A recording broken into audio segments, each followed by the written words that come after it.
নমস্কার, আপনাদের সঙ্গে রয়েছে আমি সৌমিতা। আক্সলেপিয়া হেলথ চ্যানেলে আপনাদের সবাইকে জানাই স্বাগত। সমস্যা অনেক, কিন্তু সমস্যা নিয়ে বসে থাকলে তো চলবে না। সমস্যা যেমন রয়েছে তার সমাধানও রয়েছে। মে মাসেই একটা অত্যন্ত গুরুত্বপূর্ণ দিন আমাদের সবার জীবনে, সেটা হচ্ছে ওভারিয়ান ক্যান্সার ডে।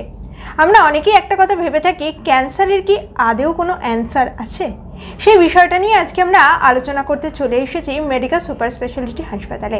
আর আমাদের সঙ্গে রয়েছেন প্রখ্যাত চিকিৎসক ডক্টর সবুজ সেনগুপ্ত। নমস্কার ডাক্তারবাবু, আপনাকে স্বাগত জানাই আক্সলেপিয়া হেলথ চ্যানেলে। ধন্যবাদ। আপনাকে প্রথমেই যে কথাটা জিজ্ঞেস করব, যে আজকের দিনে দাঁড়িয়ে কিন্তু এই ওভারিয়ান ক্যান্সার কথাটা অনেকের ক্ষেত্রে আমরা শুনে থাকছি। বেশ কয়েক বছর আগে, মানে 10-12 বছর বা তারও একটু আগে, 20-25 বছর আগে কিন্তু এতটা প্রবণতা ছিল না ওভারিয়ান ক্যান্সারের। আজকের দিনে দাঁড়িয়ে ওভারিয়ান ক্যান্সার হওয়ার সম্ভাবনা বাড়ছে কেন? আপনার কি মনে হয়? সম্ভাবনা বাড়ছে, একটু তো বাড়ছে নিশ্চয়ই। তার থেকে বলাটা বোধহয় বেশি সঠিক হবে যে আগে সচেতনতা বোধটা একদম ছিল না আমাদের মধ্যে। আর ওভারিয়ান ক্যান্সারটা একটা ভয়ঙ্কর ক্যান্সার এই জন্য যে এটা এখন তৃতীয় স্থান মহিলাদের যত ক্যান্সার আছে তার মধ্যে। 1 নম্বরে ক্যান্সার ব্রেস্ট, 2 নম্বরে ক্যান্সার সার্ভিক্স, মানে জরায়ুমুখ ক্যান্সার বলে যেটা বিখ্যাত, আর 3 নম্বরে আছে ওভারিয়ান ক্যান্সার, তাহলে ডিম্বাশয়ের ক্যান্সার। একদম। এখন ডিম্বাশয় সম্বন্ধে আপনাদের ধারণা নিশ্চয়ই আছে, আজকাল ক্লাস 7 এটাই তো পড়ানো হয়। জরায়ুর দুপাশে সব মেয়েদেরই তলপেটে দুটো ছোট ছোট ওই আখরোটের মতন সাইজের দুটো গ্রন্থি বা গ্ল্যান্ড আছে। সেই দুটোই হচ্ছে ovary, right and left ovaries. ওভারিটার দুটো কাজ, একটা হচ্ছে ডিম্বাণু তৈরি করা। তুমি যখন জন্মেছিলে তখন তোমার ধারণায় নেই, হয়তো কেউ যদি পেট কেটে তখনই গুনত, তার মধ্যে ডিম্বাণুর সংখ্যা, ডিম্বাশয়ের মধ্যে ডিম্বাণুর সংখ্যা প্রায় 2 মিলিয়ন, 1 মিলিয়ন করে দুটো ওভারিতে, মানে 20 লাখ, 10 লক্ষ 10 লক্ষ। যখন তুমি বড় হলে 12-13 বছর হলো, অনেক ডিম্বাণু নষ্ট হয়ে যায়, তার মধ্যে মোটামুটি 4 লাখের মতন। এত 4 লক্ষ কিন্তু দরকার নেই একটা মেয়ের জীবনে। এই 12-13 বছর থেকে 40-42 পর্যন্ত মেয়েটার মা হওয়ার ক্ষমতা থাকে। তার মধ্যে এতগুলো ডিম্বাণুর মধ্যে মাত্র 400টার মতন কাজে লাগে। তো এইটা হচ্ছে এই 400টা, পরে এই ডিম্বাণু তাকে মা হতে সাহায্য করে। ডিম্বাণু ছাড়া কেউ কোনো মেয়ে মা হতে পারবে না। এটা হচ্ছে 1 নম্বর। আর 2 নম্বর কাজ হচ্ছে ওভারির, যে যার জন্য মেয়েরা এত সুন্দরী, ইস্ট্রোজেন বলে একটা হরমোন আর প্রোজেস্টেরন বলে একটা, এই দুটো হরমোন তৈরি করা, এই দুটোই প্রধান কাজ। এখন এই ডিম্বাশয়ের ক্যান্সার সম্বন্ধে সচেতনতা আমাদের এই জন্যই বাড়ানো দরকার। 2013-তে কিছু শুভবুদ্ধি সম্পন্ন ভদ্রলোক, ওভারিয়ান ক্যান্সার কোয়ালিশন সংস্থা, তার সাথে আরও কিছু কিছু সংস্থা মিলে ঠিক করলেন যে সবার সচেতনতার বৃদ্ধিটা দরকার। তার জন্যে এই 8th মেটা ঠিক করা হলো যে এই দিন বসে যারা আক্রান্ত হয়েছে তাদের পাশে গিয়ে দাঁড়ানো, লিফলেট দিয়ে সব জায়গায় সচেতনতাটা ছড়িয়ে দেওয়া, একটা স্পেশাল ক্যাম্পেইনিং এর ব্যবস্থা। যারা যারা হেল্প করতে চায় ব্যাপারে তাদের একই মঞ্চে ডেকে এনে আসা। তো এইটা 8th মে বলে প্রত্যেক বছর এই 8th মেতে এই দিনটা পালন করা হয়। তো আবার ফিরে যাই আমাদের কথায়, ওভারির সচেতনতা বোধটা একদমই ছিল না আগে। আর সবচেয়ে বড় কথা, এই ভয়ঙ্কর ক্যান্সারের লক্ষণগুলো প্রকট হতে হতে অনেক সময় লেগে যায়। যখন মহিলাটি কিছু মানে বুঝতে পারে তখন অলরেডি গ্রেড 4 হয়ে গেছে, মানে লেট স্টেজ, তখন চিকিৎসার প্রায় বাইরে। তো চিকিৎসা তো হয়, তারপরেও হয়। খুব নামকরা অভিনেত্রী একজন মনীষী কৈরালা, তিনি আক্রান্ত হয়েছেন, বেঁচে আছেন এখনও। তো যাই হোক, এই সচেতনবোধটা বাড়াতে হবে।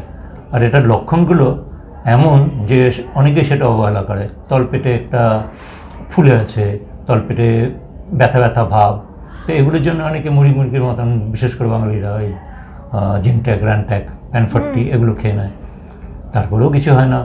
বা ইউরিন পাস করতে কষ্ট হয়, বা হজম হচ্ছে না বলে দৌড়োদৌড়ি করে, তারপরে সেটার জন্য ইসবগুলো ভুসি খেয়ে নেয়।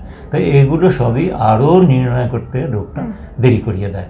এই যে আপনি কথাটা বললেন যে পেটে ব্যথা, কারণ তলপেটে ব্যথা হলে আমাদের প্রথম যে টেন্ডেন্সিটা থাকে দুটো গ্যাসের ট্যাবলেট খেয়ে নেওয়া, বা ইউরিন পাসের ক্ষেত্রে সমস্যা হলে অনেকে ইউটিআই ভেবেও ভুল করে।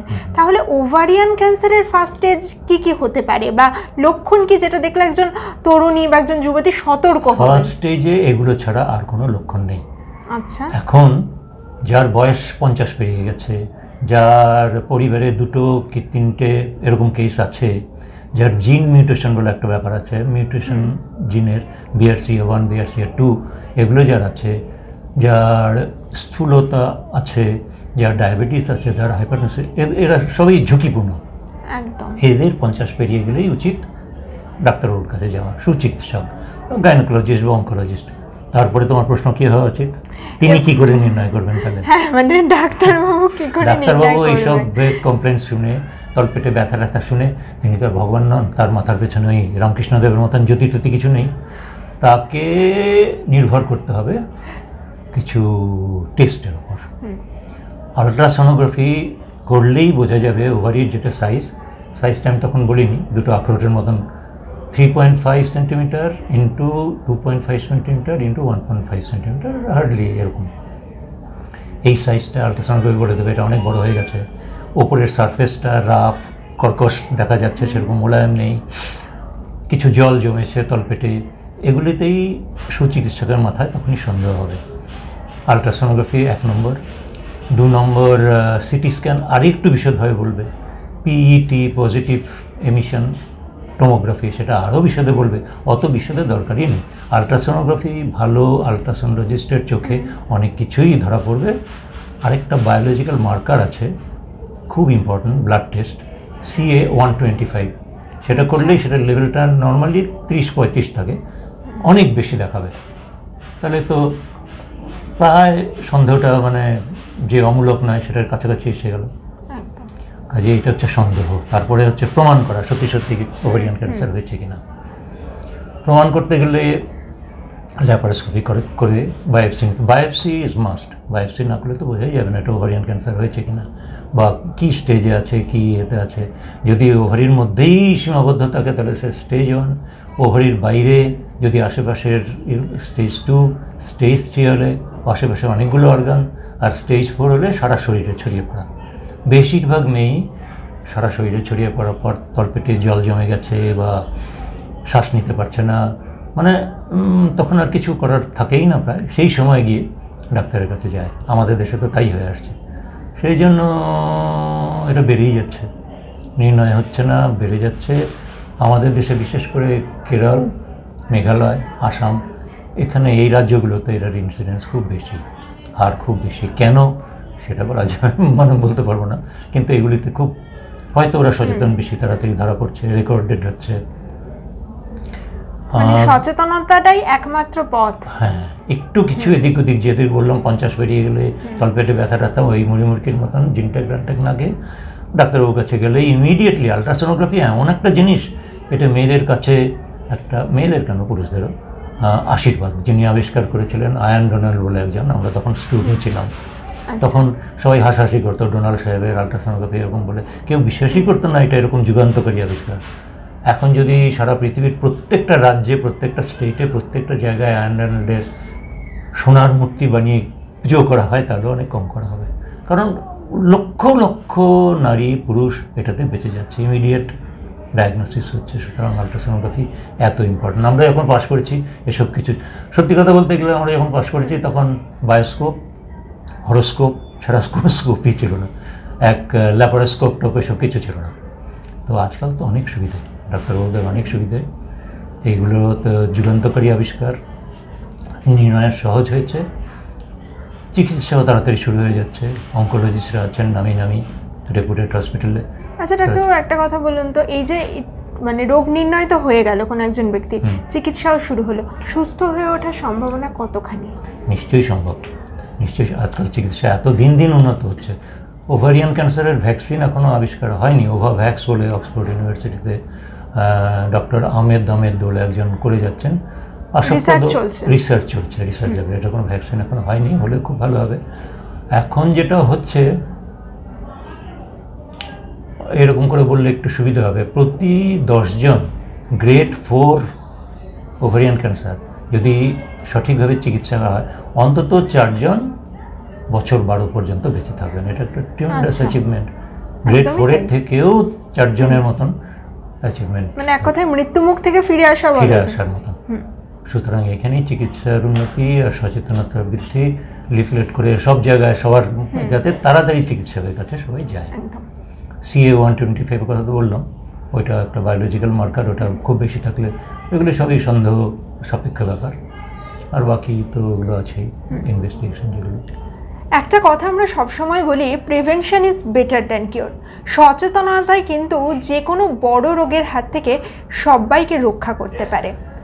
আপনারা দেখছেন অ্যাক্সলেপিয়া হেলথ। আপনাদের সবাইকে একটা দুর্দান্ত খবর জানিয়ে রাখি যে আমাদের নতুন হোয়াটসঅ্যাপ চ্যানেলও কিন্তু শুরু হয়ে গিয়েছে। আপনাদের স্বাস্থ্য সংক্রান্ত যে কোনো টিপস পেতে আপনারা অবশ্যই ফলো করুন অ্যাক্সলেপিয়া হেলথ হোয়াটসঅ্যাপ চ্যানেল, এবং স্বাস্থ্য সংক্রান্ত যে কোনো সমস্যা এবং তার সমাধানগুলো যদি আপনারা জানতে চান তাহলে বিভিন্ন ডাক্তারবাবুদের যে ইন্টারভিউ রয়েছে তার নিচে গিয়ে আপনারা কমেন্ট করতে পারেন। আমরা যথাসাধ্য চেষ্টা করব আপনাদের প্রশ্নগুলো চিকিৎসকদের কাছে তুলে ধরার। স্যার, যে কথাটা বলছি যে prevention is better then cure, আপনি দর্শকদের উদ্দেশ্যে কি বলবেন যে কোন কোন বিষয় নিয়ে একটু সচেতন থাকা দরকার? হ্যাঁ, সচেতনতা বিশেষ করে সবারই সচেতন থাকা দরকার। একটু বয়স হলেই সব মেয়েদের গিয়ে চেক আপ করানো দরকার, কিন্তু বিশেষ করে সচেতন তাদের হতে হবে যারা 50 পেরিয়ে গেছেন, যাদের পরিবারে ওভারিয়ান ক্যান্সারের হিস্ট্রি আছে, যাদের জিন মিউটেশনের হিস্ট্রি আছে। আর কীরকম সচেতনতা বিদেশে আছে, অ্যাঞ্জেলিনা জোলি, তার BRCA1 BRCA2 আর কোনো ছিল না, এইটা ছিল বলে পরিবারে উনি 2টো ব্রেস্টই বাদ দিয়ে দিয়েছেন। তারপরেও আবার চেক আপ করে ফ্যালোপিয়ান টিউব, ওভারি এগুলো বাদ দিয়ে দিয়েছেন, শুধু ভালো করে বেঁচে থাকার জন্য। এই সচেতনতা তো আমাদের নেই। প্রথমে কারো ব্রেস্টের কিছু হলে তারা তো প্রথমেই শুয়ে পড়বে না, আমি কিছুতেই সার্জারি করাবো না, সুতরাং সেগুলো উচিত নয়। আরও বিশেষ করে ঝুঁকি হচ্ছে যারা হেলদি লাইফস্টাইল মানে মেনে চলছে না। তারপর ফুড হ্যাবিট খুব ইম্পর্টেন্ট, বিশেষ করে ওভারিয়ান ক্যান্সারে যখন কেমোথেরাপি চলে তখন ফুড হ্যাবিটসে কিছু চেঞ্জ করার দরকার পড়ে, ডেফিনেটলি দরকার, কারণ ইমিউন সিস্টেমটা খুব উইক হয়ে যায়। যে কোনো ক্যান্সারই তো ইমিউন সিস্টেমটাকে একেবারেই শেষ করে দেয়। সেই জন্য ফুড হ্যাবিটসটা ভালো করা দরকার। কিছু শাকসবজি ভালো করে ধুয়ে নেওয়া দরকার, হাত একদম সবসময় স্টেইনলেস করে তারপরে খাওয়া দরকার, যাতে কিছুতেই কোনো ইনফেকশন, সবসময় মাস্ক পরা দরকার যাতে কোনো ইনফেকশন ঢুকতে না পারে যারা কেমোথেরাপির মধ্যে আছে ওভারিয়ান ক্যান্সারে। তারপর cardiovascular disease, hypertension, high pressure টেশার এগুলো যারা আছে তারাও সাবধান থাকবেন, তাদের রিপিটেড চেক আপ করাতে হবে। আর হেলদি লাইফস্টাইল এবং ওয়েটটাকে কন্ট্রোল করাটা খুব দরকার। Weight is also important. এগুলো করলেই তো ভালো থাকা যাবে। একদম। আপনাকে অসংখ্য ধন্যবাদ ডাক্তারবাবু, আমাদের অ্যাক্সলেপিয়া হেলথ চ্যানেলে আপনার মূল্যবান সময়টা দেওয়ার জন্য। এবং এই যে সামনে ওভারিয়ান ক্যান্সার ডে আসছে, সেক্ষেত্রে আপনার কথা শুনে আশা করব দর্শকরা বহুজনেই কিন্তু নিজেদের জীবনযাত্রায় পরিবর্তন আনবেন, এবং যাদের মধ্যে স্থূলতার প্রবণতা বেশি তারাও তাদের ওজন নিয়ে অনেকটাই বেশি সচেতন হবেন। আর দর্শকদের উদ্দেশ্যে একটা কথাই বলবো, যে কোনো সমস্যার ক্ষেত্রে আবারও বলছি যে অবশ্যই কিন্তু অ্যাক্সলেপিয়া হেলথ চ্যানেলের সমাধানের জন্য ফলো করুন। ভালো থাকুন, সুস্থ থাকুন, আর দেখতে থাকুন অ্যাক্সলেপিয়া হেলথ চ্যানেল। নমস্কার। নমস্কার। অ্যাক্সলেপিয়া হেলথে রয়েছেন নানা ক্ষেত্রের বিশেষজ্ঞ ডাক্তার, যারা আপনার সমস্ত চিকিৎসা ঘটিত সমস্যার সমাধান করে দেবেন অনলাইন। মাত্র কয়েকটি ক্লিকে বুক করে ফেলুন ডাক্তারের অ্যাপয়েন্টমেন্ট। ডাউনলোড করুন অ্যাক্সলেপিয়া হেলথ। ভালো থেকো।